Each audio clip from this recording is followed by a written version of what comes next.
क्या आप वापस से एमएलए की दावेदारी करेंगे? पहला सवाल। दूसरा सवाल, राजनीतिक गलियारों में चर्चा चलती है कि सीएम साहब के और आपके पर्सनल संबंध है, पुराने रिश्ते हैं, हो सकता है इसलिए भी आपको ये पद मिला है। कितनी सच्चाई है इन दोनों सवालों का जवाब सर मैं साथ ही चाहूंगा आपसे। राजनीति में कौन एमएलए नहीं बनना चाहता, लेकिन खुद के चाहने से एमएलए थोड़ी बनेगा व्यक्ति।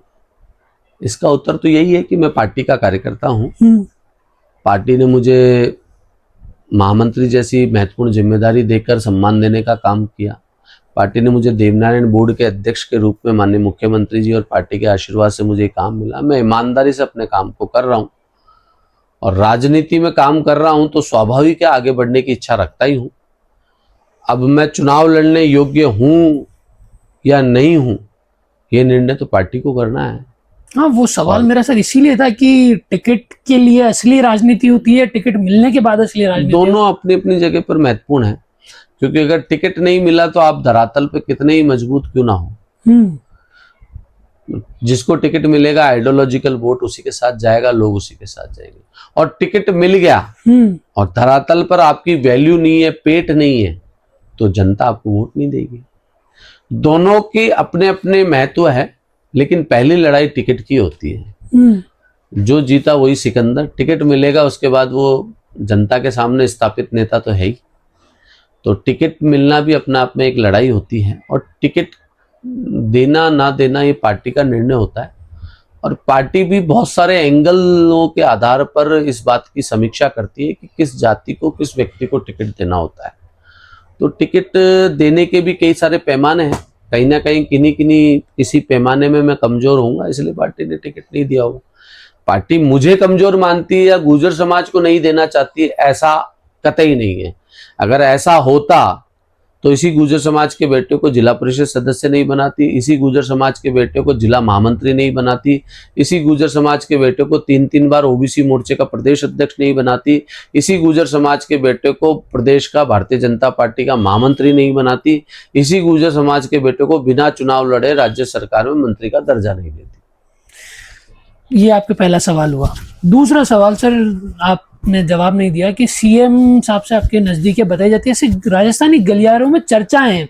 मैं काफी अच्छे लीडर के टच में था, जब आपको ये पद मिला तब कहा गया कि ये सीएम साहब के काफी करीबी हैं, सीएम साहब ने और इन्होंने साथ में काम किया है, तो हो सकता है कि सिफारिश आई हो, उनकी भी सिफारिश आई थी, आपकी भी सिफारिश आपने करी हो, या आपके किसी अच्छे व्यक्ति ने उनसे सिफारिश करी हो। राजस्थानी गलियारों की चर्चा थी सर, ये क्या सच्चाई है?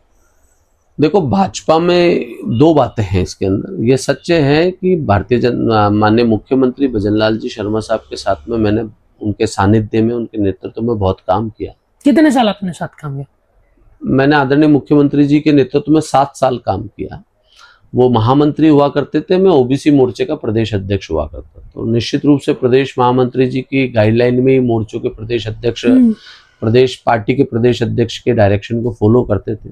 माननीय पार्टी के प्रदेश अध्यक्ष जी जो भी डायरेक्शन देते थे उसको निजे एग्जीक्यूट कराने का काम महामंत्री का होता है। तो माननीय मुख्यमंत्री जी महामंत्री थे, तो निश्चित रूप से उनका मार्गदर्शन हमको सदैव मिलता रहता था। उनके साथ में उठना बैठना, आना जाना, पार्टी कार्यक्रमों में रोल प्ले करना, उनके द्वारा बताए हुए कामों को करना, लगातार 7 वर्षों तक आदरणीय मुख्यमंत्री जी के नेतृत्व में हमने काम किया। और निश्चित रूप से वो मेरी योग्यता को, मेरे काम करने के तरीके को, मेरी पार्टी के प्रति समर्पण को, मेरी सक्रियता को जानते ही थे। और निश्चित रूप से जानते थे तो उसका परिलाभ तो मिलता ही है। लेकिन इसका ये कतई मतलब नहीं कि भारतीय जनता पार्टी में कांग्रेस कल्चर का काम होता है।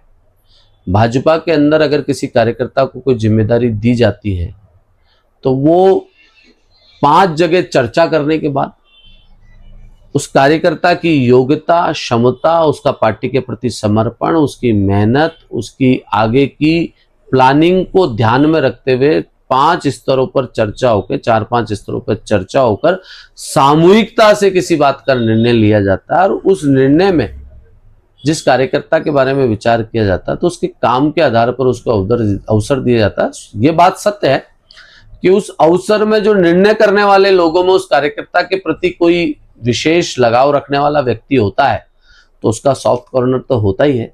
और निश्चित रूप से मुझे जो दायित्व मिला है पार्टी के अंदर मैंने जो काम किया, पार्टी ने उस काम को देखा, समझा और पार्टी को लगा कि निश्चित रूप से इस कार्यकर्ता को ये सम्मान मिलना चाहिए और उस सम्मान मिलना चाहिए। उसमें कहीं ना कहीं माननीय मुख्यमंत्री जी के सानिध्य में हमने जो 7 वर्ष काम किया, उस काम को माननीय मुख्यमंत्री जी ने देखा और उसी के कारण माननीय मुख्यमंत्री जी ने हमको आशीर्वाद दिया और उनके साथ जो मेरे संबंध है, निश्चित रूप से उस संबंधों का भी लाभ मुझे मिला ही।